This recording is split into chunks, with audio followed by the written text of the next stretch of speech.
May kembot ako. Sa lungat sa akala ng marami, hindi natin kailangan pumunta sa museo o sa iba't ibang malalayong lugar para maramdaman ang kasaysayan. Minsan, kahit sa gitna ng mga makabagong gusali, pwede nating ma-feel ang connection sa nakaraan. I am Mona Magnovelus, I hunt down ancestors and chase fascinating stories in Philippine history. Nung corporate slave pa ako decades ago at nagtatrabaho sa Makati, favorite kong pumunta sa The Peninsula, Manila.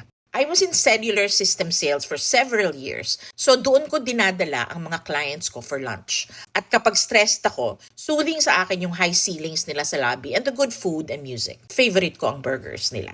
Bumalik ako sa The Peninsula Manila recently kasi they are celebrating their 50th anniversary this year. And they set up an exhibit of the hotel's history at the lobby. I was invited to the opening and let me share with you some of the highlights. The hotel opened in Manila in 1976, but its parent company can trace its roots to 1866 with the Hong Kong Hotel Company. The Peninsula Hong Kong first opened its doors in 1928. When they opened in Manila, the building had a brutalist design which was very popular during the 1970s. Parang CCP at PICC, brutalist structures yon. Nung bata ako, Manila Peninsula ang tawag namin doon. Pero in the 1990s, it was rebranded to the Peninsula Manila.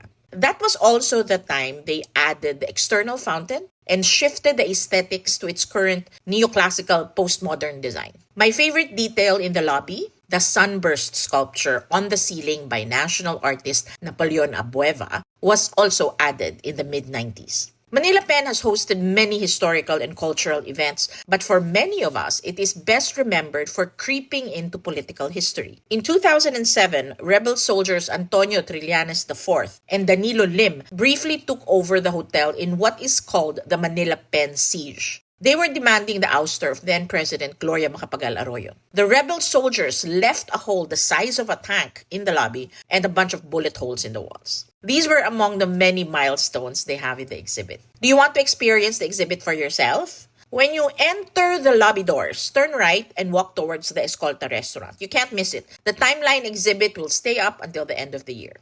Eto ang tanong, ilan kaya sa mga lugar na dinadaanan natin araw-araw ang may interesanteng kwentong hindi pa natin natutuklasan? O di ba? Meow meow.